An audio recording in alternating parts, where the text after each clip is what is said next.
आज हम घर पर बनाएंगे अमूल बटर के जैसा बटर। ये रेसिपी ना बहुत ही सिंपल सी है और आप मिनटों में बटर घर पर बना लोगे। अगर आप एक बार ऐसे बटर बनाकर यूज़ कर लोगे ना तो मार्केट से महंगा बटर लाना भूल जाओगे। तो वीडियो शुरू करने से पहले आपसे रिक्वेस्ट है, अगर आपने मेरे चैनल को सब्सक्राइब नहीं किया तो प्लीज़ सब्सक्राइब कर लीजिएगा।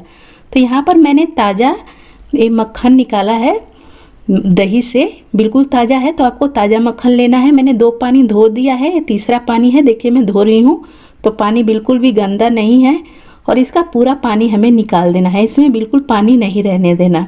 तो यहाँ पर मक्खन को निकाल लिया और दबा दबा कर मैं जो भी बचा हुआ पानी है सब निकाल दिया। अब यहाँ पर हम इसमें क्या करेंगे, इसमें हम ऐड करेंगे हल्का सा नमक, मतलब जो बटर में नमकीन सा हमारा बटर होता है ना, तो यहाँ पर मैं 1/4 चम्मच नमक ऐड कर रही हूँ और इसे अच्छी तरह से हमें कर लेना है मिक्स।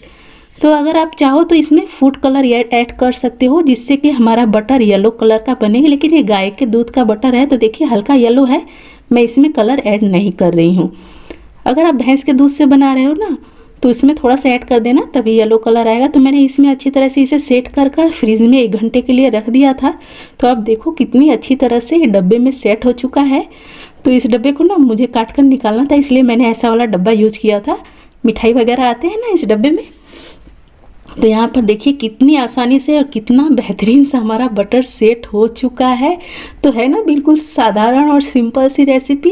आप लोग सोचते होंगे कि कैसे बटर बनता है और इतना महंगा बाजार से लेकर आते हैं, लेकिन घर पर ही हमारे बटर है और आसानी से हम बना सकते हैं। तो देखिए मैं इसे कट कर आपको दिखला रही हूँ।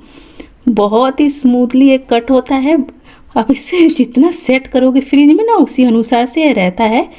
तो अब अगर फ्रीज़र में रखोगे तो बहुत ज़्यादा टाइट हो जाता है, अगर फ्रिज में रखोगे ना तो बहुत नरम सा, मतलब ठीक ठाक रहता है। जैसे आप मार्केट से लेकर आते हो वैसा ही बिल्कुल रहता है। मार्केट में तो पता नहीं किस चीज़ से बना होता है, कैसा बना होता है। घर पर बनाओ, हेल्थी खाओ।